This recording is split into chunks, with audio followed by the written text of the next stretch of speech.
Hello, everybody, and welcome. Thanks for coming out tonight to this evening's program, After Snow. My name is Laura. I run adult programs here along with my colleague, Tiffany. We always have 1,000,001 things going on, but we like to have 1,000,002 things going on. So if you have any ideas about programs, events we should have here, please find me. I love getting ideas from the community. For example,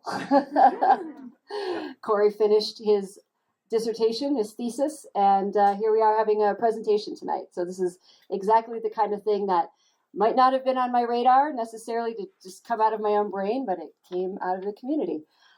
A couple of things we have coming up that I just want to tell you about. One is a series of movies that are 50 years old. We're having a series of movies that are 50 years old because the library is 50 years old. So we're pulling out some of the classics. We're going to show Monty Python's Holy Grail on the 30th. Please bring your children, bring your takeout dinner, bring your coconuts. That'll be on at 5:30 on the big screen with a good sound. In October, we're doing Jaws. In November, we're doing One Flew Over the Cuckoo's Nest, and so on. So keep an eye out for that. More related to the program tonight is a monthly program we have called Coffee and Climate, but Molly is going to tell you a little bit more about that. And the only other thing I wanted to tell you about is just that in general, besides our special events, we have a lot of good ongoing programs like book clubs, a lot of book clubs, and book discussions. And we have the Listening Club, which is like a book club but for albums. And we have Script Club, which is like a book club but for scripts. We have all kinds of nerdy things going on here. So check out TellurideLibrary.org for all of our events and or sign up for the monthly email and you have it all in your inbox. I'm going to hand things over to Molly from Eco Action Partners. Thank you, Laura. Yeah, let's give Laura a round of applause. She makes things happen here.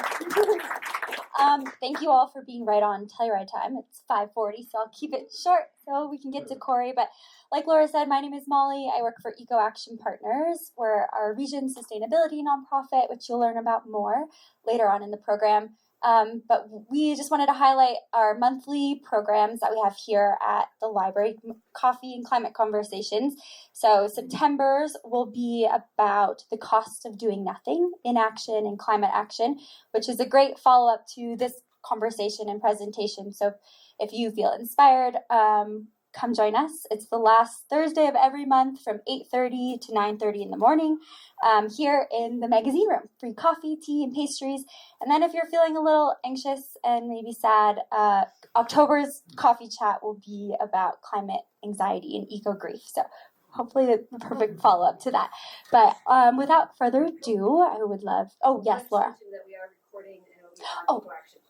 yes. People ask because their friends can't be here. Yeah, we are recording visually and audio.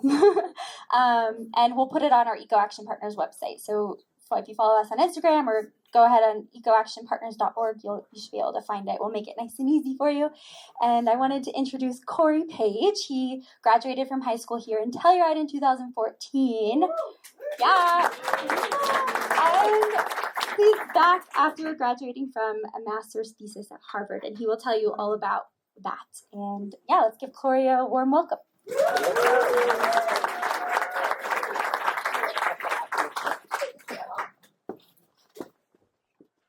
All right, thank you, everyone. It's an honor to be here. I just wanted to thank a few people because without their help, this event would certainly not be possible. First, to the library, thank you so much, and Eco Action Partners, Emma and Molly, who literally helped me reassemble these models after they were flat-packed from the East Coast.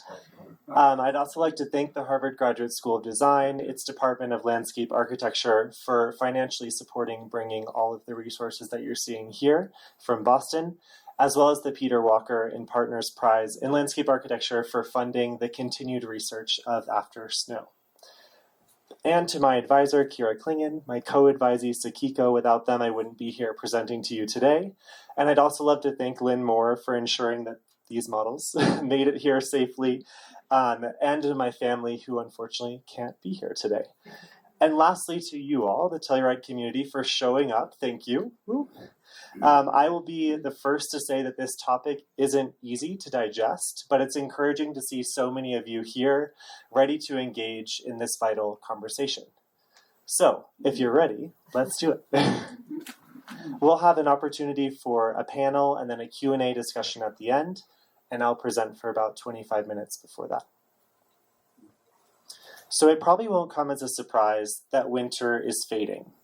Here in Telluride, winters are an average 19 days shorter. That's based on the continuous measurable snowpack, and 3 degrees warmer than they were in the 1980s. In locations like the Alps, which is shown here, snow-inundated winters that fuel its world-renowned outdoor industry are scarce, leaving alpine landscapes that typically accumulate 6 to 7 feet seasonally barren. In the not-so-distant future, winter as we know it may cease to exist. The landscape conditions that materially define skiing are unraveling, melting, and being simultaneously re-engineered to simulate what no longer actually falls: snow. This project positions the ski resort as a designed landscape on the brink, both culturally and ecologically. In the age of the climate collapse, it demands a critical re-examination. What happens after snow? Skiing has long been romanticized as a sport synonymous with escaping to a pristine natural world. However, I argue that resorts like Telluride are highly engineered, shaped through landforming and technical infrastructures. You're seeing the construction of the new Lift 9, that construct landscapes that are highly intelligent, disguised in an attempt at establishing conditions of permanence. As historian William Cronin notes in The Trouble with Wilderness, what we often perceive as untouched nature is in fact shaped by cultural ideas and labor. Similarly, the ski resort operates as a designed landscape where technical systems and aesthetic choices work together to sustain the illusion of alpine purity. In the wake of an unpredictable future climate, today's ski resorts are not neutral grounds. The commodified terrains they reside on are shaped by the very infrastructure and corporate overtakings that have prolonged their existence. After snow reclaims the ski mountain as a site of public potential, not as a playground for the privileged, but as a zone of cultural refusal and ecological repair. Rather than mourn the end of skiing, this thesis asks what kinds of publics might emerge from its ruins. Design can play a crucial role in undoing. Building off of Kelly Easterling's word in subtraction, this thesis activates spatial and land use strategies to design the demise of skiing as we know it. Through a series of 3 spatial strategies, you'll see here, but they're also on the posters in the room: frame, filter, and foil. After snow undoes the conventional framework of a ski resort to make the case for an alpine public. Zooming into our site, Telluride, which you all know very well, or at least I hope you do. It's an alpine town nestled in the high altitude box canyon of the southwest corner of the state. Sorry if any of this is repetitive. With just 2,700 permanent residents, its dramatic setting and global destination status often obscure its layered history of mineral extraction. Once a fertile hunting ground stewarded by the Navajo and Ute tribes, it was colonized in 1875 in the name of gold. Even in its very name, derived from telluride, a metalloid found attached to gold signals that Telluride was built on speculative value. And when the mines finally closed in 1978, due to failing markets and supply, snow became the new gold. Miners turned venture capitalists converted ranch and forest service land into navigable terrain, initiating Telluride's transformation into a winter destination.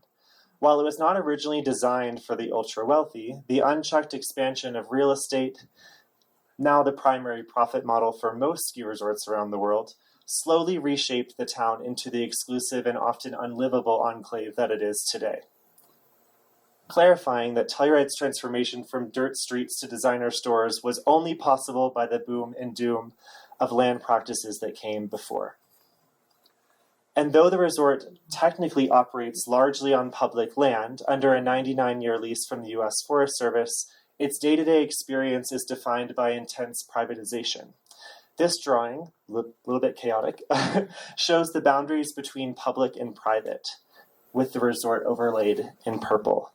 Telluride exemplifies what is described in the book Technical Lands by Jeffrey Nesbitt and Charles Waldheim as a landscape governed by technical systems rather than ecological processes, where ownership and extraction are prioritized over care and repair. And this map specifically showing the relationship between the public and private land as it currently stands. For a place so tied to its winter economy, Telluride is experiencing some of the most intense measurable effects of climate change in the state of Colorado. Snow arrives later, it melts earlier, and fluctuates wildly in both quality and volume. What was once a 4-month season is now compressed, unpredictable, and often reliant on artificial coverage. The amount of skiable days in Telluride have declined over the past 3 decades, with peak snowpack arriving 1 week later, than it did 40 years ago, delaying the resort's opening and pushing the season up against the spring closure date established by the Forest Service.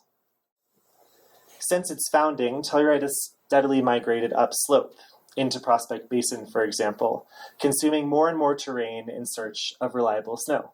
These are some of the amazing artifacts that the library holds, the development of the actual map of the ski resort, which are beautiful if you get the chance to see them. Zooming out, Telluride is just one node in a global network of ski resorts facing the same collapse. A recent projection shows that by 2100, nearly every major mountain region will lose measurable snowpack. 13% of resorts by then will have no snow at all. Expanding into higher elevations is now a widespread mitigation tactic, intended to buy time by chasing colder microclimates. But vertical migration is finite. The mountain ends. So in face of this limit, the industry has leaned into increasing technical solutions. Snowmaking, once considered a stopgap, actually invented for the Olympics, is now standard. It requires an extensive network of underground pipes, pumping stations, electrical infrastructures, and storage reservoirs, not to mention the massive amount of water use. And artificial snow is actually 5 times denser than natural snow. It's slower to melt and is silently shifting already fragile alpine soil ecologies from fertile to barren. Combined with the necessary grooming machinery, and thus the need to have an evenly graded slope, artificial snow is the leading cause, or one of the leading causes, of soil compaction and the declining forest health within Telluride in the resort. And here you can see a graphic that was just released by the Forest Service on the health of the Telluride forest and the ski resort boundary within it. Making snow in the absence of winter is not a story of adaptation. It's a strategy of dissonance, and it echoes the same extractive playbook used by the mining industries who pillaged and vanished this land 50 years ago. Here's an overview, or an overlay rather, of the hundreds of mines that lay on top of the vicinity of Telluride. There are way more than this, but that's just what's cropped. And there's the ski resort. So, and the series of infrastructures shown here in this map that are now being used to support them. So to make things even more complicated, as you all know, corporate America has infiltrated the global skiing market. Skiing mega monopolies like Vail Resorts, Powder, and Alterra have a strategy of consolidation that creates a loyal passholder base to help shield their profits from climate vulnerabilities, all the while investing in snowmaking infrastructure. So here are most of the North American ski resorts, the major ones. Here are the ones that Vail Resorts own. That's 40% that have been bought out largely within the last 10 years. Here are the ones that Powder and Alterra Mountain own. And here are the independent and public resorts that are left, the public outlined in the dashed. And lastly, the resorts that I predict based on the fragility of their current revenue streams and changing local climates that might be acquired in future years. Telluride is for sure on that list. I hope I'm wrong. Consecutive bad snow years could instigate the Telluride Ski Resort to resituate itself from the current individual owner model to just another asset in a major corporate skiing portfolio. Again, sincerely hope that I'm incorrect. So now on to the design, which hopefully will be a bit brighter and more forward-looking. It works across 3 scales, as I already mentioned, and I'm going to show you now. So you can see it also as well in the 3 models in front of me in the room, and there's also some models in the back that you can see afterwards. So this project intervenes on Sea Forever, one of Telluride's most iconic and artificial snow-dependent runs. It stretches from 12,500 to 10,000 feet and offers sweeping views of the Four Corners region, but it also intersects the resort's layered history of land use and ownership, which is shown in the graph here. The first strategy of frame is about narrowing the bounds of the existing regraded ski runs, so the major runs that bring you down the mountain. This effectively defines a new spatial threshold for slopes that are currently reliant on artificial snow. Here you can see a section cut of Sea Forever towards the bottom, highlighting a typical 200 to 300 foot wide graded run and the level of maintenance required for its upkeep. You'll also notice the sort of topping off of the ridgeline that was required to essentially ensure that it would be a groomable run. And Telluride has a contractual obligation to maintain skiable access to the resort base from the top. Narrowing the profile of some of its widest and most exposed runs might be a necessary strategy to ensure that remains possible. That's what you're seeing in the top there, the cropping down in the light purple. And to address locations with intensifying solar exposure, I propose reworking existing infrastructures like snowmaking lances into solar sails that would block some of the sun's harshest rays. You're seeing those on the model here and the little spiky things that are coming up. And here's a speculative model of how the framing system might operate while still echoing the organizational logic of the contemporary mountain. Obviously, none of this would happen together, but I had limited real estate. And the second approach is filter, to investigate new landforms that set up conditions for future ecologies. Filter embraces regrading as a generative act, reshaping landforms to capture water, disperse native seeds, and stage conditions for forest succession. You're seeing another section cut here through an upper part of Sea Forever near Lookout. Guided by the precision of the ski turn, the landforms follow a similar path of ephemeral moguls shaped by skiers during the now shortening winter periods. Using a grid-based system, these formations are edited to create condition zones tailored to specific alpine trees, wider intervals for clonal species like the aspen, which is a highly resilient tree that grows well in disturbed soils, and tighter ones for solitary species like spruce and fir. Snowmakers could be reprogrammed to broadcast native seeds during the summer and growing seasons. Not sure how this would work, but I made a model of it. And the terrain itself reshaped by retrofitting winter machinery, groomers, snowmobiles, and other vehicles once tasked with preserving snowpack, now retooled to sculpt landforms for regeneration. Small in isolation, each filtering landform quietly rebuilds the alpine soil. Together they accumulate into a grand terrain, a new landscape that could transform the act of moving through it into a form of exploration, or even a destination in and of itself. Here, a skier moves through that same terrain where alpine ecologies are being actively rebuilt, showing how recreation and restoration could start to coexist. And lastly, foil, which is upending the privatization of skiing by incorporating resort land into a new alpine public. Foiling the privatization model begins with a stark reality. Nearly half of the resort's forests are dying. By confronting the Telluride's legacy of extraction in the modern ski model, this strategy transforms dead trees into markers of the new alpine public that you see here. The alarming reality of Telluride's forest health stems from underfunded management, the destruction of old-growth stands during the mining era, and the Forest Service's limited ability to maintain these stocks while the resort is in operation. Foil converts these standing dead trees into cairns, making thresholds between public, private, and restoration zones. These cairns symbolize a shifting alpine public, highlighting how Telluride could transform from a privatized real estate-driven model to one grounded in collective stewardship. The diagram draws on traditional woodcutting patterns to show how the town might reorient its economy as skiing starts to decline.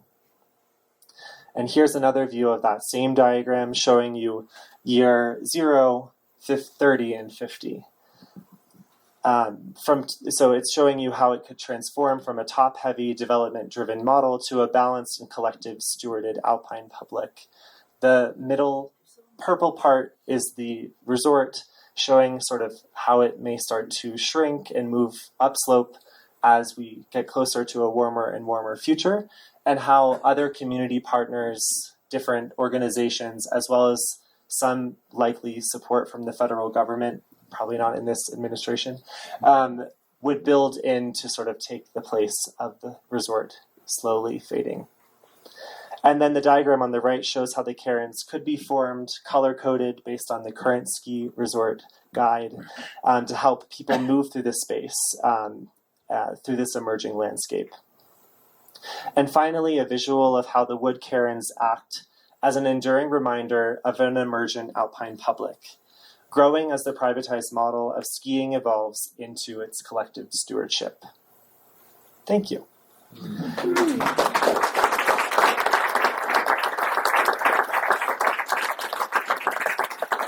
I just thank these wonderful people in pink, my advisor in the top left, and some other people. Without it, none of this would be possible. Many late nights, so thanks to them.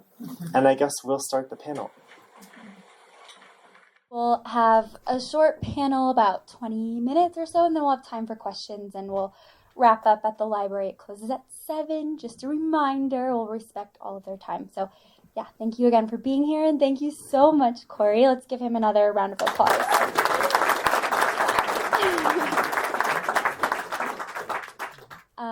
I think, often these ideas of a warming climate and how that affects our community are on our minds, and I think Corey brings a really great picture and visualization and concrete visuals for us to kind of imagine this for real, and it's sort of a catalyst to, I think, a conversation that we're going to start today. But I think we'll start off by just everybody going down the line and introducing yourselves and what you're up to in this town. Hi, everybody. My name is Emma Drona. I'm the Executive Director of Eco Action Partners. As Molly mentioned, we're the regional sustainability nonprofit and are working to preserve our natural environment and run programming to reduce our emissions, especially amongst our built environment. I'm Laura Thomas. I'm the Community Relations Manager with Telluride Golf and Ski. It's a new role with the organization, so I'm excited to hopefully customize our strategies based on what I'm hearing in the community. And I've enjoyed getting to know their Eco Action partners already. Hi, I'm Darren Graber. I'm with the town of Telluride. I'm the Sustainability and Grant Administrator and former snowcat operator for one winter back in 2000. Awesome. Thank you all for being here. We'll just go ahead and get started. And like I said, we'll have time for Q&A at the end. Corey, my first question is for you. You don't give a date or timeline for after snow for this idea of a resort in a town without snow. Was that intentional? I was scared you were going to ask that. They asked me that during my defense as well. It came down to two things. The first is the study that underpinned most of this research. I think we can all admit will always be evolving and will continue to deepen its understanding of what that date may be, which is why when you see most of the charts, you see sort of a spread of the reduction of snowpack. That's not precise or finite. It's just a sort of window of estimation of what will happen between now and usually the year 2100. Secondly, on a personal and a more political note, I think, focusing on what that end date is somewhat of a waste of our time. And it takes away necessary energy for us to just start doing the work now. We know that the landscape is already changing. It's changed in many of your lifetimes. It's definitely changed in mine. And so the work can begin. And I think, sitting around and trying to figure out or put a pin into exactly what date 2071 or whatever, is almost running around in circles for no reason. So that's why. But the study I think we'll be happy to share the slides afterwards through the same format that we're publishing the audio, have everything attributed, and you can actually read that study for yourself, which came out super recently, less than a year ago. Awesome. Thanks for sharing that. I had a feeling you had a good response to that. And it's interesting. I mean, you say in your presentation that we're already seeing 19 days less of winter and 3 degrees warmer than it has been since the 80s. So we're already seeing effects. So like you said, it's like whatever the end date is for this after snow effect, I think we're already noticing a lot of those changes. My partner in the crowd here grew up here and has lived 2 minutes from the resort his whole life. And every month this winter was like, I've never seen a winter like this. I've never seen this little of snow in this month. So I think, we're already starting to see those effects. With that in mind, some action and things that we can do in the meantime, and kind of looking back at our history of treating the landscape primary as a resource for profit. Curious, how do you all think, the whole panel, we can begin to shift towards a model of stewardship, living with rather than extracting from our landscapes here? Anybody has a thought?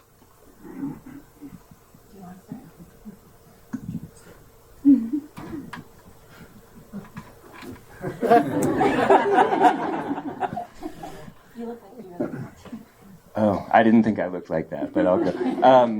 Well, and I'm in a panel like this, I'm always kind of thinking between my role and my self outside of my job as well, right? So working for the town of Telluride, obviously, kind of my physical limitations of where I can try to help do work are mostly within the bounds of the town of Telluride town limits, but at the same time, all the climate work that we are trying to do is obviously meant to go outside of that, right? So I don't know.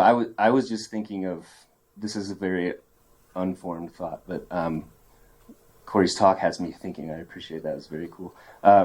We look at skiing as it's thinking of a mine, right? It's sort of like, here's your entrance, and to get in, you have a pass that you have to buy, right? It's our paradigm around skiing specifically is a thing you're purchasing, which makes it feel like a thing you're consuming, right? So how do we reframe, again, this is more of a question, how do we reframe the experience as public lands you're accessing, right? And taking care of while you're there. So I don't know. And it could be even those little conversations on the chairlift where we try to helpfully share a way you can be a steward while you're on the mountain. I don't know, that sounds really cheesy, but that's all that's coming to mind right now.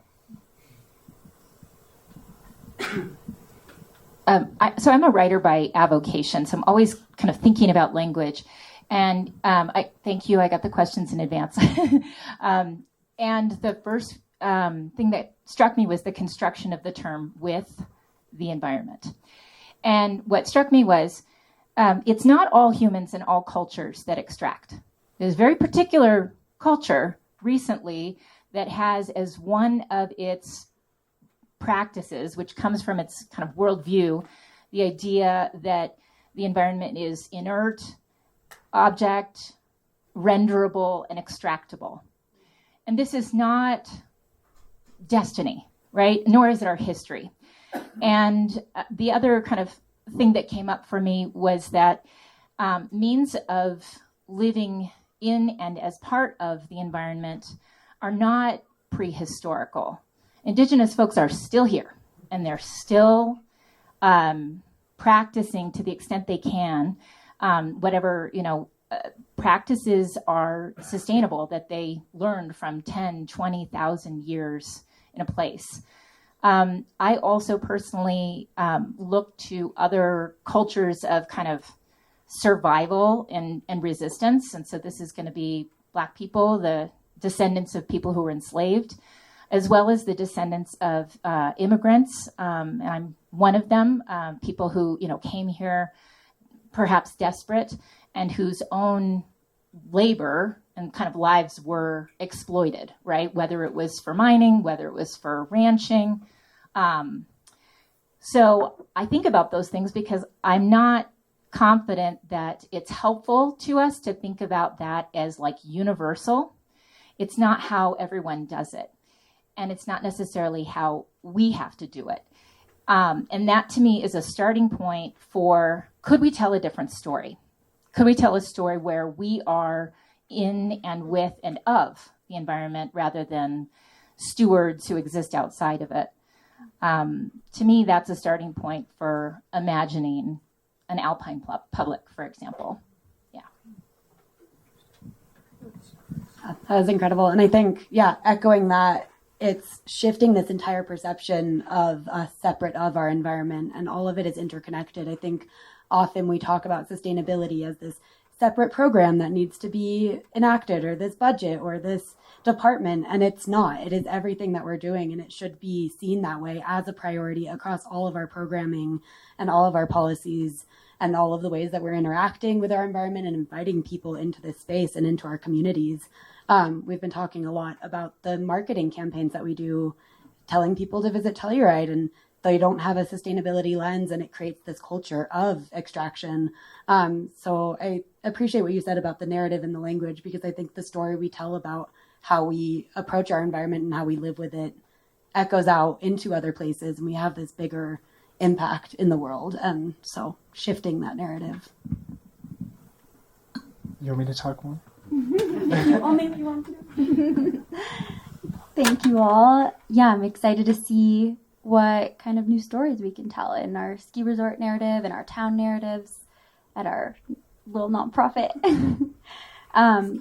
Laura, the next question is for you. And in terms of, we're living with instead of a part of, but there are some like concrete responsibilities for when we do live together in a community. I'm curious what role you see the resorts playing in the responsibility of long-term ecological restoration of the resort and these public lands. Yeah, also a great question. And so for me, in getting to think about this, I was thinking, okay, when we talk about restoration, which restoration are we talking about? Are we talking about pre-Columbian, pre-colonizer? There's buffalo, there are no roads, there are no fences, right? Freestone rivers. Are we talking about that? I mean, this is not a rhetorical question. This is actually a question that I think we have to start answering. And so, I thought, well, okay, maybe we're not today trying to be, it's like overwhelming, like to think that ambitiously. So how extractive or how damaging is a resort, say, in comparison to the project of mining or the project of cattle and sheep ranching, both of which, we know exploit human labor, animal labor, et cetera. Like, we don't necessarily have an endpoint for snow, nor have we had a date where cattle ranching is kind of, and I say this as someone who's married to a career cowboy on like the big, we were on a ranch in Montana before we moved back to Colorado that was like almost as big as Rhode Island. And literally like there were grizzly bears and it was crazy. But what is the date? What is the end date? Or is it just this slow, gradual, like, can't do this? So where do we place the operations of a ski resort in that? And so I started thinking about impacts, right? So what are the impacts? The negative ones, in addition to, as Corey, as you said, I think so eloquently, the difficulty of attempting to create snow cover in a shrinking winter, in a winter that we've known has always been like more slim on the fall side. And then we also have fossil fuel use and trash generation and soil compaction. And we have the impact of our own success, which is the flight service of all the folks that, I think collectively we want to come here. The real estate development and even the consumption patterns of that echelon of traveler that I've heard in my conversations is either implicit or explicit. Is like, who are you trying to attract? Who are we trying to get here? It's a certain echelon of traveler who is consuming enormous amounts of resources. Am I wrong? Am I the only one that's no? Right? Okay. So then I think there are a lot of opportunities for reframing and to note some positive impacts. So the resort right now is not owned by a publicly traded corporation, as you all know. And so that means that it is a little bit more sustainable than, say, the Vail Resorts Collaborative, because there are a couple hundred jobs that are some very decently paying, and that keep money and keep people in a community, make it a more livable place. So that's one potentially positive impact. And certainly as a driver of the economy, the resort generates tax revenue, business demand, keeping people here. There are some small things that I think are promising.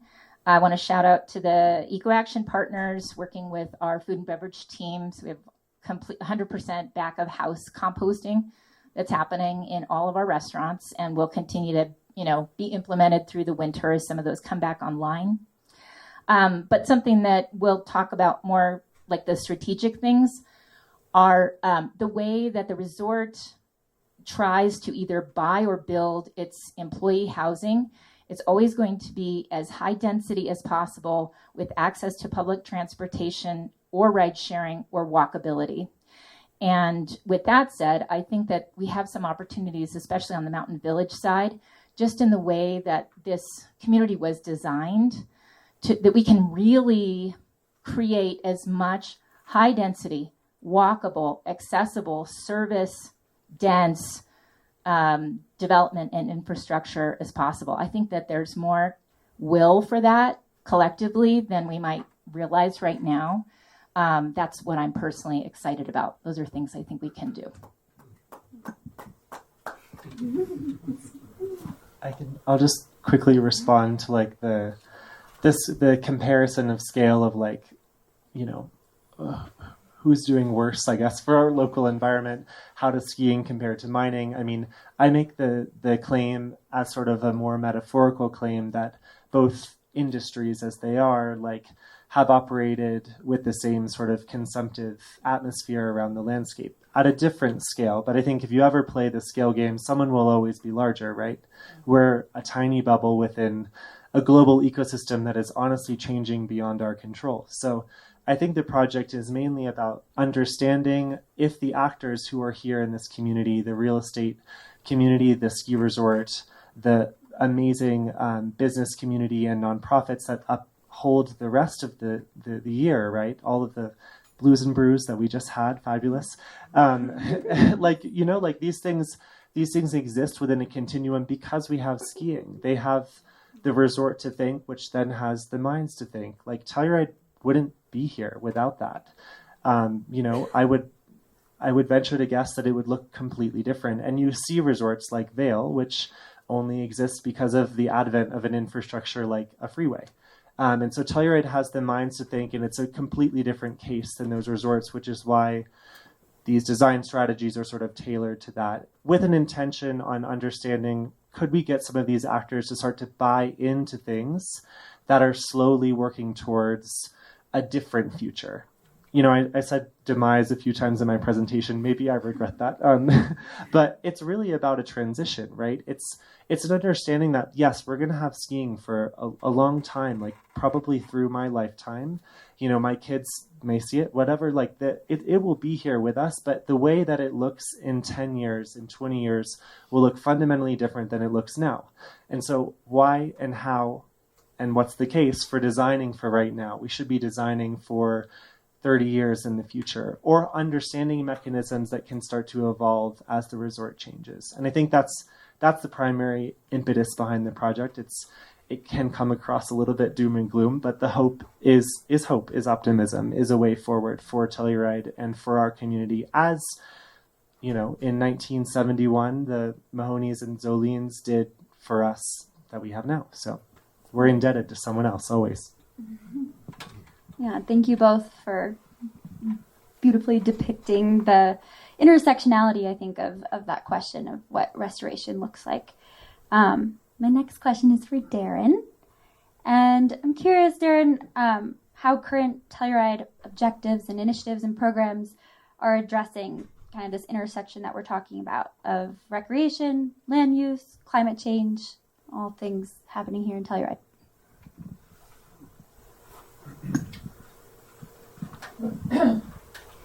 Yeah, thank you. I have so many thoughts. Also, just some of the responses in the panel have been pretty fascinating.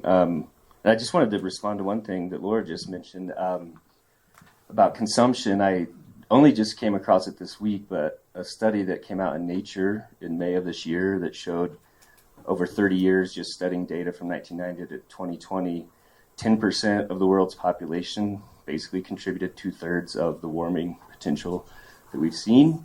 So you start questioning who are we trying to bring here and which part of that they are. I mean, I think there are a lot of implications.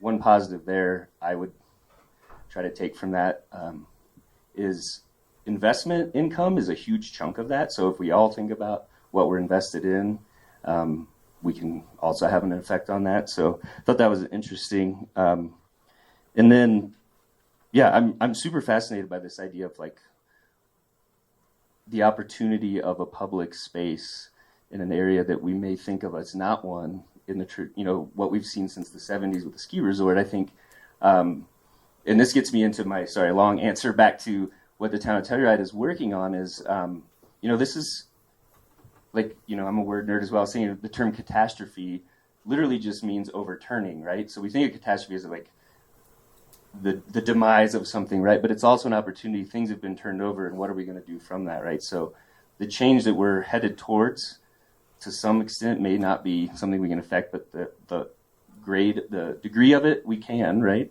And then what opportunity can we create from that, right? So that's where, like, in my role with the town of Telluride, the climate action plan that was adopted in 2020 is kind of like my guiding document, right? So there's 3 focus areas in mitigation. So trying to reduce our negative impact on climate change, right? So in that area, we have a lot going on. And then 2 focus areas are adaptation, right? The acknowledgement that we have to adapt, right? So that's where I think in Telluride, we have a lot of good examples of, like, we have a very engaged populace, like residents here care, and it gets really messy, but like, that's what it's going to look like, right? Like, this is going to be a messy, creative process, but I think that's what we have to have. We need to, that's what I was fascinated with Corey's talk by, is like the combination of analyzing and then creatively adapting. I think that's what we're all going to have to do. So to get more of a direct answer to Molly's question, in terms of mitigation, I always say this every time I'm asked to talk anywhere.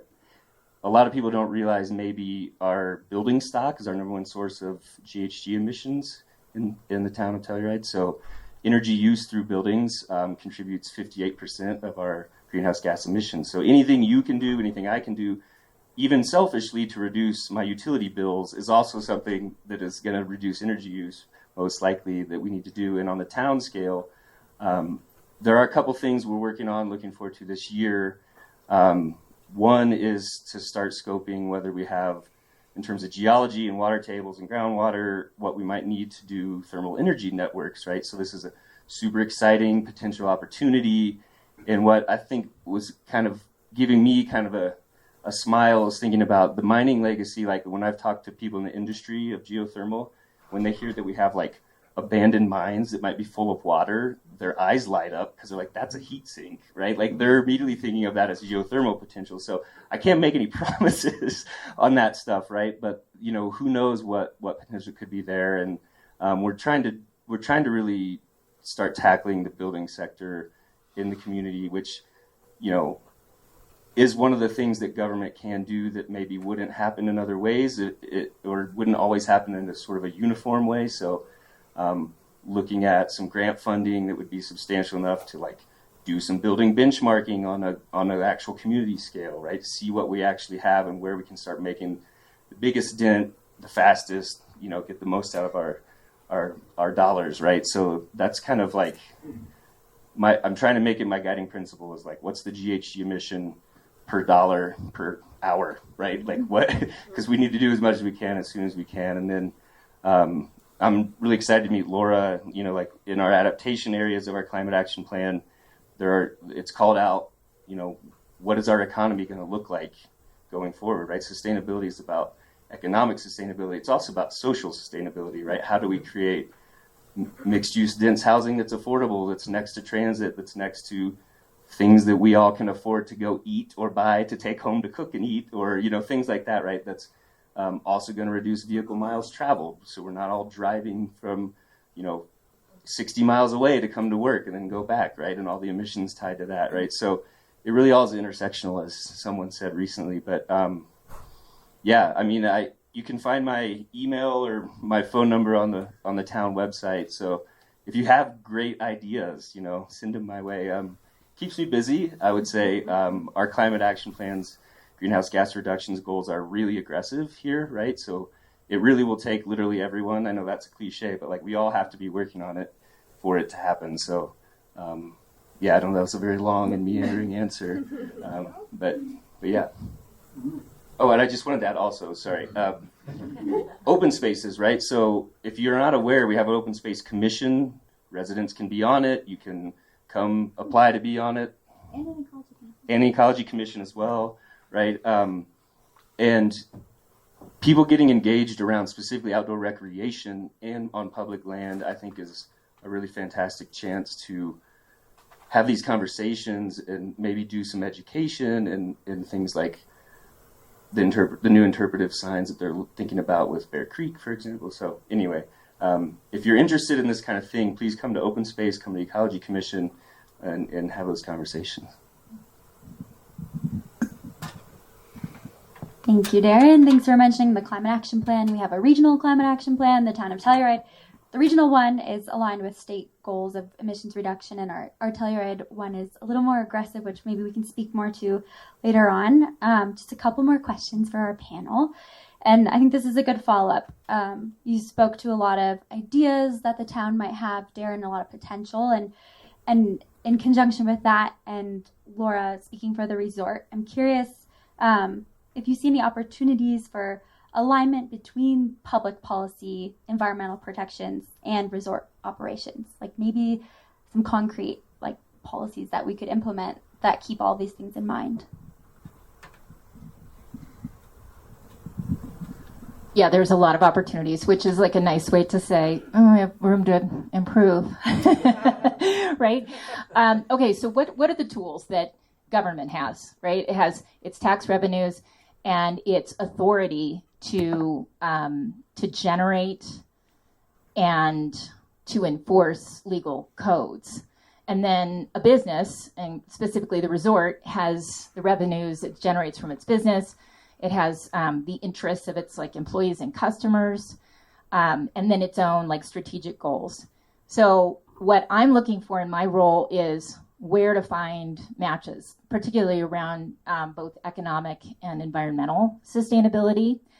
A couple of places I think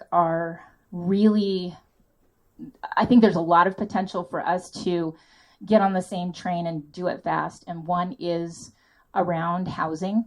Both of the towns have commissioned, community surveys, I think within the last 6 months. And affordable housing just is one of, I would say, a marquee of maybe 3 issues are just loud and clear. And there's so much consensus around, can we create housing that is, dense and walkable and has services and so on. So I think that's a quick one. The second related around transportation. And for that, I would say looking at our flight service, can we make it a little bit more efficient and perhaps a little bit more consistent across the year? That would be more economically sustainable for businesses that are not the resort and its winter operations. And then be aggressive about ground transportation. We know that's just a big impact. Flying is a big impact, and yet we're remote. And so that's just a reality. It's if we have visitors and we want them to come, a lot of them are going to fly. But could we do it in a way that we're collaborating and really aggressive about zero emissions or, net neutral ground transportation. I see that as a strong opportunity.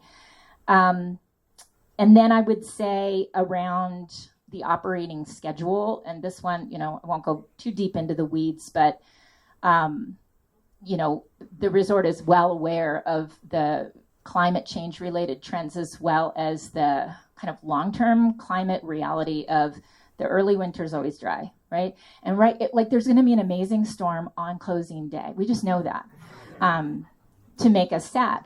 And right. And in fact, this is a thing I didn't know when I started just a few months ago, that our agreement with the Forest Service, our special use permit, is not bound to that first weekend. It has a lot more to do with the way we've determined flights should run and kind of like when people are going to come here. And if we started getting together now, we could talk about, do we as a whole community want to make a shift such that we might start a little later, have to depend less on snowmaking.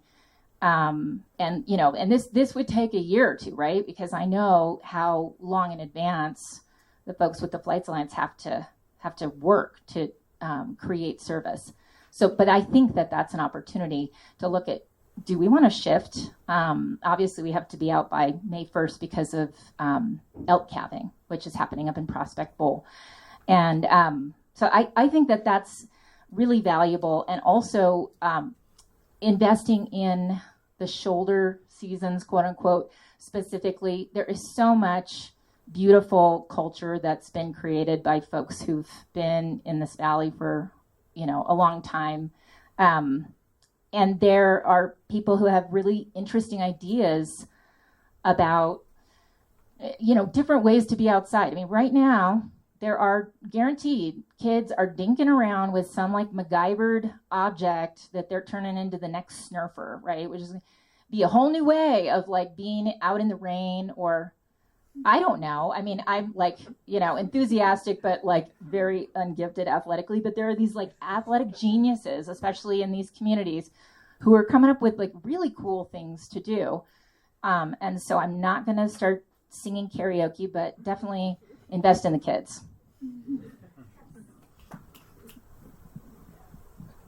Oh, did you have anything to add to it?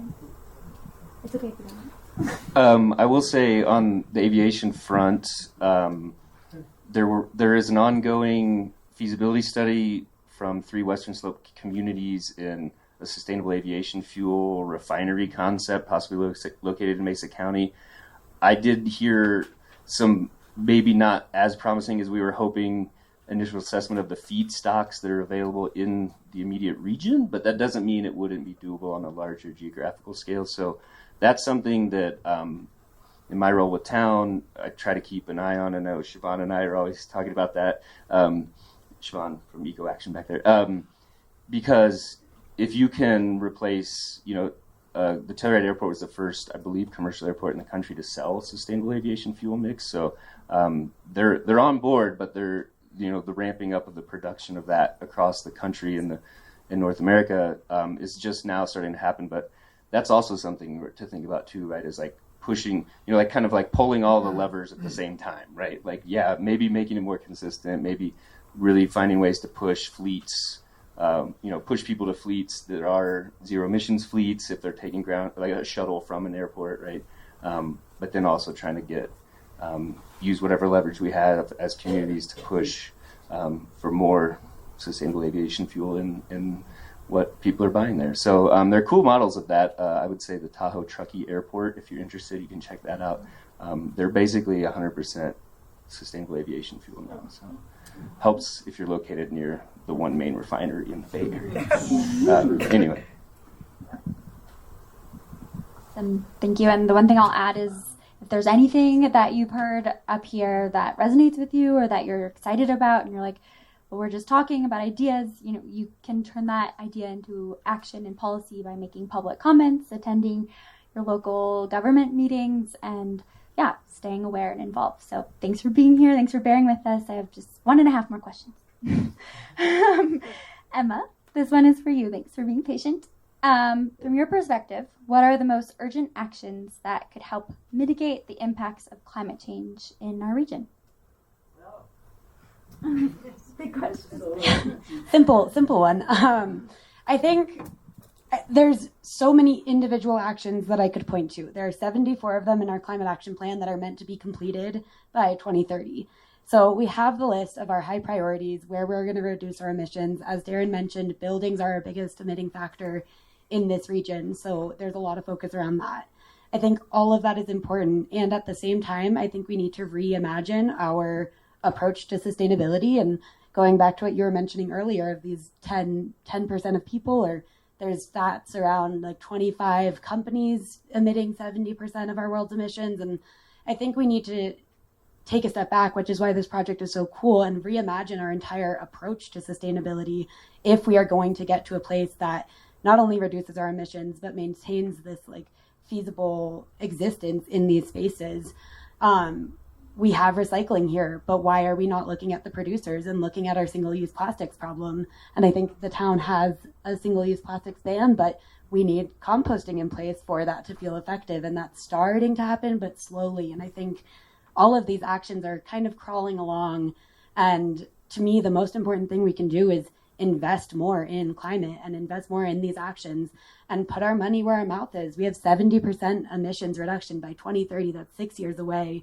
It's right around the corner. And if we want to do that, we need to spend money to make that happen and sacrifice and put solar in our backyard and build high density housing and maybe do these things that don't feel like they fit in line with the character of our natural environment, but it's the reality we're living in today. So, broad answer. I'll just add, like, from a resiliency perspective, one part of this that I was so shocked by is that it seems like because most of the snowmaking happens during the winter, there's sort of a unawareness of where the water comes from, the sort of prolonged acquiring of water rights. So I think, in my view, that is one of the most important things that this community should be doing, is understanding where its water is coming from, buying water rights out as far as possible, and really setting ourselves up for a resilient future. A sidebar, through that research, I found out that Harvard owns like half of California's water rights, and that is how they are probably funding the Trump administration losses. But so these things are incredibly valuable assets, and they're a legal code that we have to work within, that we have mining to think. But yeah, from a resiliency perspective, water is everything. Thank you both. And thank you again, Corey, for being a catalyst to this conversation that's very important. And we've been talking a lot about, you know, the cost of doing nothing, what inaction might cost us in terms of our community and our culture and our environment. So with that, thank you again for bringing something tangible for us to focus on, to have this conversation. And again, more to come. You can come to our coffee chat this month, Thursday, the last Thursday of the month, here at the library, 8:30 to 9:30. But my last question for you all is hopefully something positive, something tangible that we can do, one action that we could take in our community in the next 5 years to avoid the costs of inaction, actually doing something. We've kind of been speaking to it, and it can be brief, and then we'll do a short Q&A after.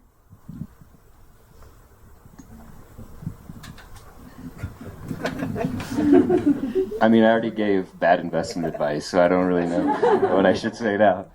You know, I like to talk about eating sometimes. Like, I'm not a strict vegetarian, but like I eat vegetarian as much as I can. I know that sounds probably like not what you were expecting, but I mean, basic choices day to day, right? Like, you can find this info out there. Like, what is the water use associated with an ounce of that meat versus this other meat, or not meat, or right? Like, you know, you don't want to riddle yourself with guilt all the time, right? But like, you can take action every time you buy something or don't buy something, right?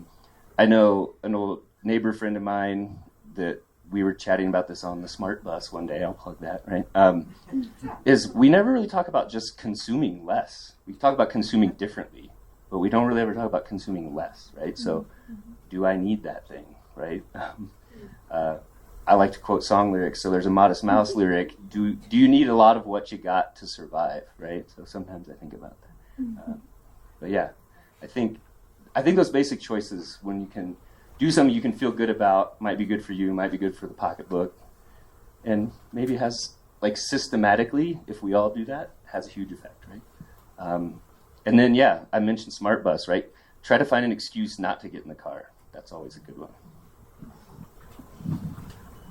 So this one is a little bit conceptual, but I think it matters a lot.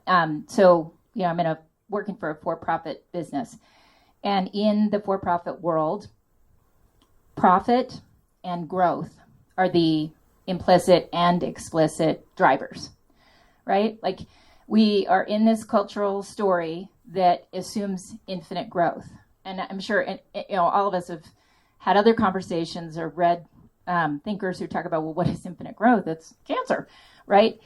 It's not good. And we have this extraordinary opportunity as a community, I believe, to be leaders, because we are right smack in the face of immediate, stark limits. Our environment, our seasons, and the kind of the undulating, like, increased difference in climate that we see at high latitudes, low latitudes, and altitude, including here, make it hard for us to pretend that it's not happening. So all of that said, one thing that I think it's on me to get out into the community is the resort's leadership is not assuming infinite growth, and actually understands that growth is not really the thing, and is looking at what we can do to be sustainable economically and for employees, and not make like some enormous growing impact. And so that's something that I think in, like, merchant meetings and conversations with businesses, taking a step back and saying, well, why are we talking about growth? Why are we necessarily saying, oh, it's, you know, year over year growth in this part of in our tax revenue is this or it's that? What we're actually trying to get to is something that's economically sustainable and environmentally sustainable. And I'll just, you know, put a pin in it, because otherwise we'll go down a whole other wormhole. I think my one action for today is to engage with your local governments. I think showing up to vote and voting with the environment in mind is incredibly important, but in between our elections, showing up at council meetings, showing up at commissioners meetings, and sharing your thoughts on this being important and what you want restoration to look like and what you want the future of our community to look like. And we've been talking with folks a lot about not only commenting and showing up to engage when something is bad, that it's happening and it's immediate, but sharing your thoughts and opinions on these actions in a positive way and what you want to see, even if there's not a decision on the table, because our elected officials are listening to that and your voices all matter. That was amazing. I think, you know, doing this thesis, it gave me a lot of hope, actually. I think Telluride is an incredibly innovative place, and that's what we need to keep doing. We were the first town, as far as I know, with electric streetlights. Like, great things have happened here. Let's keep doing it. Right? These conversations need to happen to ensure that those innovations become a reality, right? Like, there's so much opportunity here that people have such a crazy connection to this place. Everyone who I've talked about this community with, including the panel of judges from around the world who reviewed the thesis, were amazed by this place as a system, right? As an incredible landscape and an incredibly captivating environment. So I mentioned that in the Daily Planet, like, you come here and I don't know how you leave this place without understanding that you have to protect it, right? Like, it is the most important and compelling place. So I think conversations like this give me a lot of optimism and hope, and I think they should continue to happen, and we should continue to innovate through them. Oh, thanks, Corey. You're making me cry. Why don't you move in back?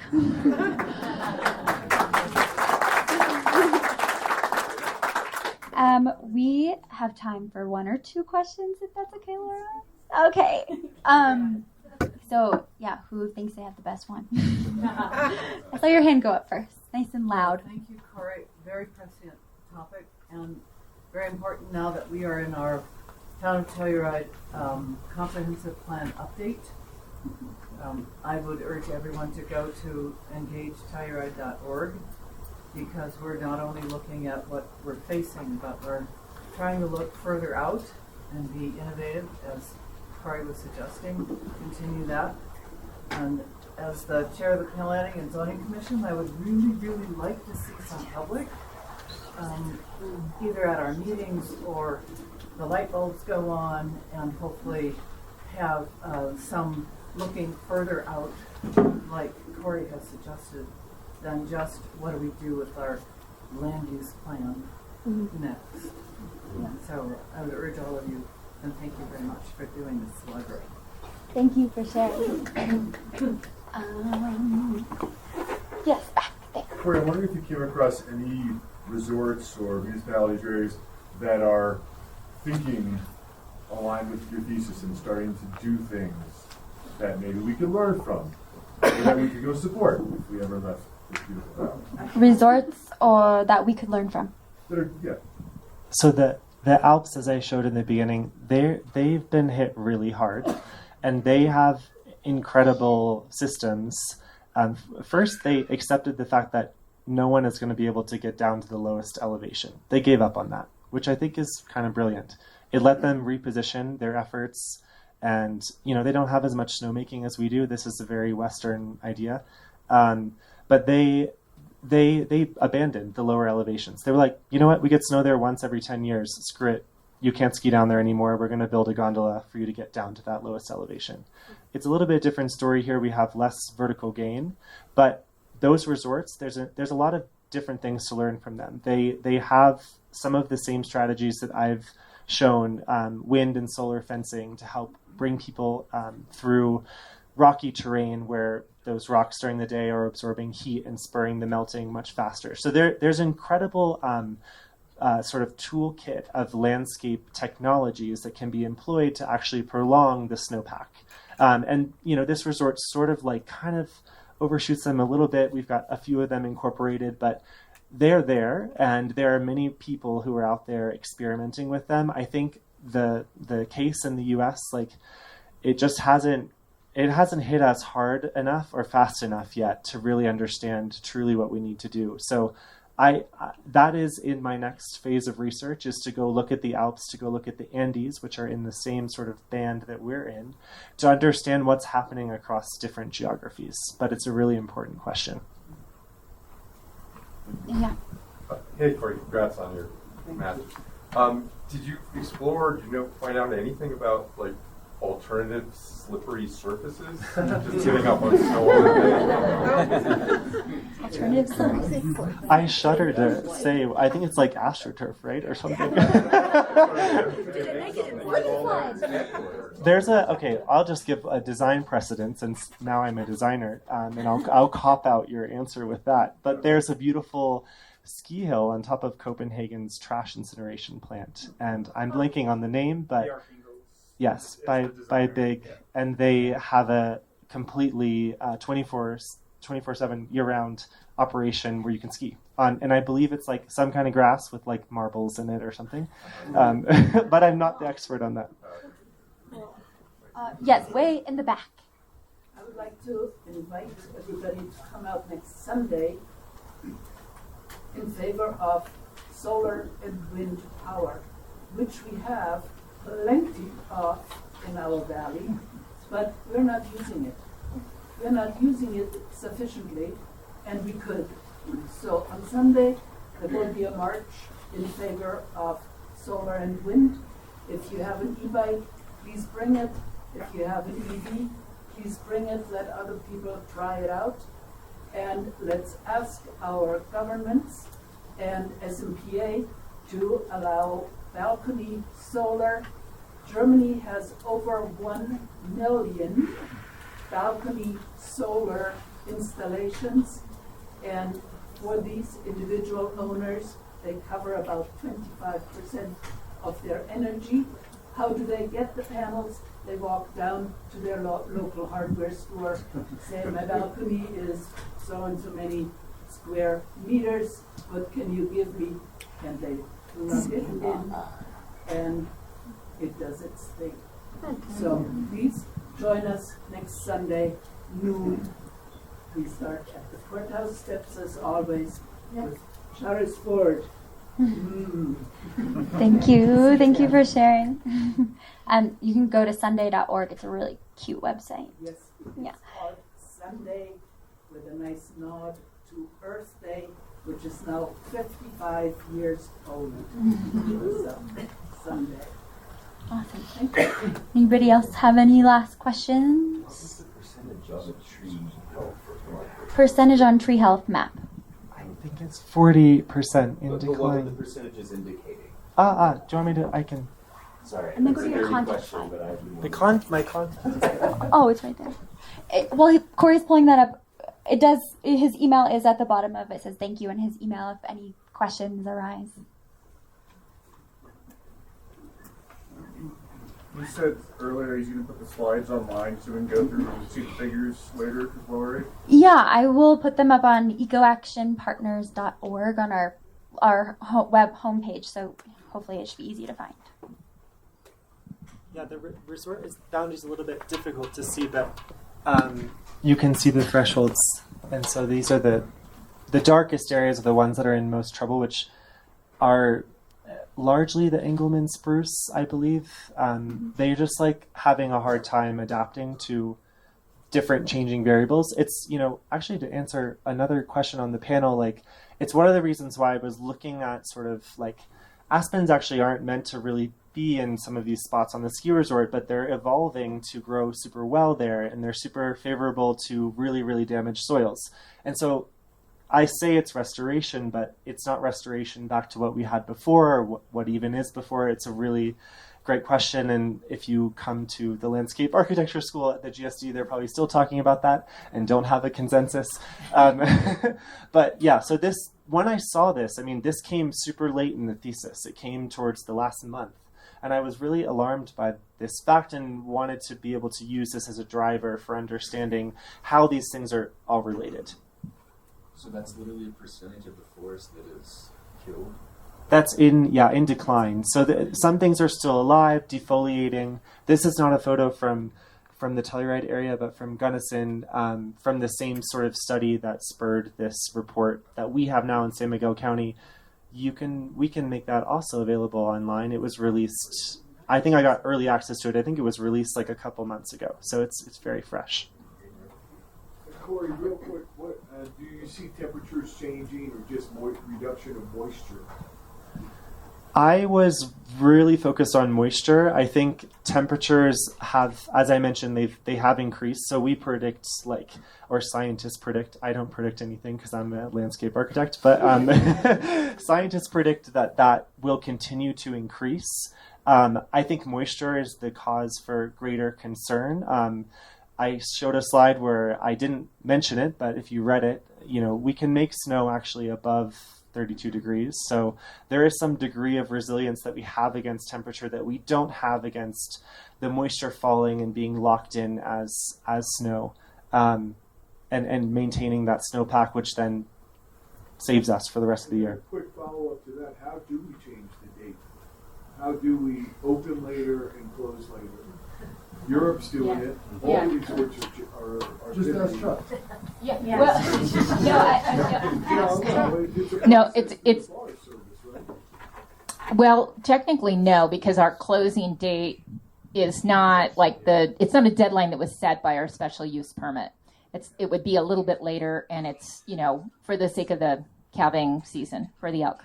So it has to be a conversation on both sides of the hill and with the resort, and we would look to maybe the 26, 27 year. But, as I was kind of summarizing, there are a couple of moving parts that for the whole community would have to be in the room at the same time and talking together in order for it to actually work for businesses, for events, for schools, So they're school could change their day in conjunction with the ski resort. I'm going to let you do that one, and then the reason I touched on it is because that is already a conversation in the resort, is looking at our dates, why we do, we do it because we've done it. Okay, well, what is doable? What is actually sustainable? And what is going to be supportive, particularly, and this is something that Chuck talks about a lot, is the effects on the other businesses in the shoulder seasons. Like beyond when the lifts are running, then what? So are there, things that we can continue to do? On the Mountain Village side, shout out to the business development folks who just got a destination blueprint. It's like a tourism office grant, but pulled together, a work group of folks in the business community, and I get to be on it to talk about what are things that we need to be doing in support of people, more broadly across the year. So that's one of the places the conversation can happen. But yeah, I think that might be one of our doables. And the one thing I'll add to that, I think that question really nicely demonstrates, again, this intersectionality of this conversation. Our resort operations are reliant on our school schedules and our business schedules and our transportation schedules of when the gondola goes down and our flights. And it's all tied together. And I think we need to start looking at these things as a bigger system instead of these disconnected pieces, because otherwise this conversation won't move forward in a productive way. Thanks, Emma. Thanks, everybody. Corey did his work. Sounds like we all have a little work to do.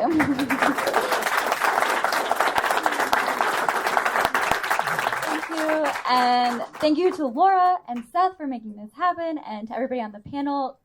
We're going to clean up, and Corey's going to be around to answer any questions while we're cleaning up. You can look at the models a little closer, and just be mindful of the library closing. Thank you.